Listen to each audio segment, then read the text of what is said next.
Avec la radio du cinéma, avec ACFA Multimédia et Festar, édition 2017 à Montpellier. Je suis ravi de terminer cette série d'interviews avec Édouard Valton. Bonsoir. Bonsoir. Membre du jury pour cette édition 2017. J'allais dire le pape des effets spéciaux en France. Non. Non. Faut pas exagérer. Quand même, il y a du métier, hein, on peut dire. Voilà, ça on ne va pas renier. Plus de 20 ans dans les effets spéciaux. Voilà. C'est ça. Plus de 20 ans, effectivement. Et puis, une actualité, j'ai envie de dire, prestigieuse, rayonnante. Au revoir là-haut. Absolument. Mon film coup de cœur depuis, j'allais dire 2-3 ans, peut-être un peu plus même. Ah oui, d'accord. Très bien. Vraiment. Dans tous les domaines, hein, évidemment, le travail de la lumière. Quel a été votre travail sur Au revoir là-haut d'ailleurs? C'est principalement les effets spéciaux, évidemment. Ouais. C'est beaucoup de matte painting, beaucoup de décors, de reconstruction. C'est aussi le superviseur qui était Cédric Fayol, était réalisateur des deuxième équipe. Donc une grosse implication avec Albert Dupontel. Ouais. Et c'est vrai que ça se passe souvent comme ça dans les studios, où il y a des relations privilégiées qui se créent entre superviseurs et réalisateurs. Ce qui fait qu'Albert, par exemple, avait appelé Cédric dès que le livre est sorti, qu'il l'a aimé. Il l'avait appelé, il en avait parlé, donc voilà, c'est une longue histoire. On connaît l'intransigeance de Dupontel Oui. pour son travail. Sur ce film, il atteint, il a atteint les sommets de son art, et j'espère que ce n'est qu'un début. Oui, Un travail auquel vous avez participé en matière d'ambiance. Vraiment, il voulait quelque chose de précis. Il a obtenu ce qu'il voulait. oui. Écoutez, a priori, oui, je crois qu'il était très très très heureux du résultat. Oui, ça a été... C'était long, mais c'était... il y a une pleine satisfaction de notre réalisateur.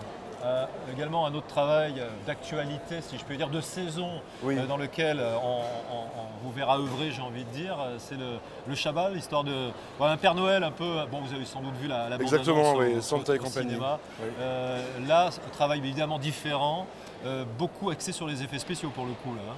Alors, en fait, ce film-là, il y a beaucoup d'effets spéciaux qui ont été répartis entre 4 studios différents. Et nous, principalement, on s'est occupé des... Je ne suis pas sûr que j'ai le droit d'en parler beaucoup. Voilà, on a rendu le traîneau et les rênes de Santa légers pour qu'ils puissent voler. Voilà. En gros, c'est ça notre gros travail. Plus du décor aussi, de l'extension de décor. Le voyage du pays du Père Noël jusqu'à Paris. Et j'en dirai pas plus. Comme on dit, bientôt dans votre salle. Exactement.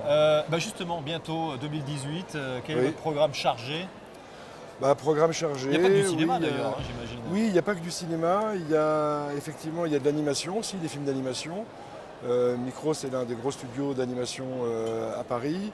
Récemment, il y a Captain Sleep qui est sorti. Oui. Voilà. Et puis là, on travaille sur un Sherlock Gnome et on espère démarrer bientôt un nouvel Astérix. Voilà. D'accord. Ça serait très intéressant. Et Pour revenir au cinéma d'animation, il y a un vrai made in France là, dans ce domaine. Hein. oui, Un vrai phénomène. mais je dirais que il y a le phénomène Moi chez Méchant qui a un peu lancé tout ça.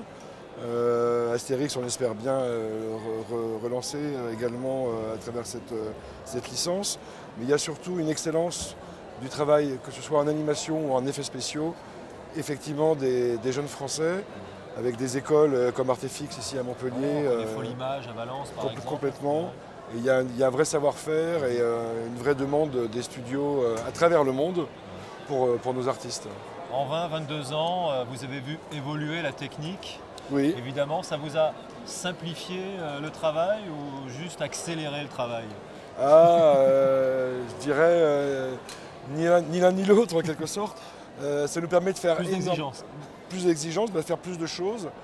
Il est parfois cruel de regarder des effets qu'on a fait il y a 10-15 ans, parce qu'effectivement, ils vieillissent assez vite finalement. Sur Windows XP, c'était plus compliqué, quoi. Voilà.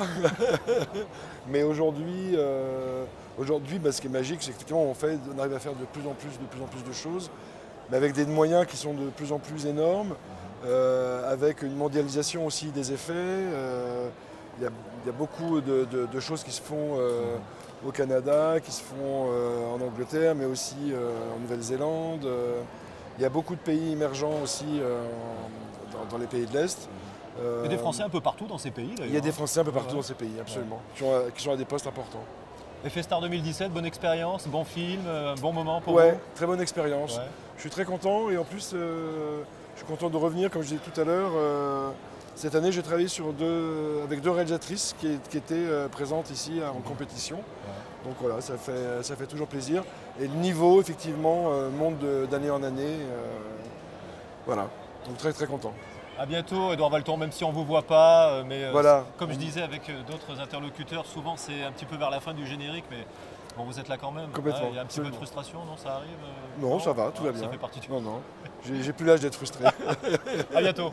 À très bientôt, merci.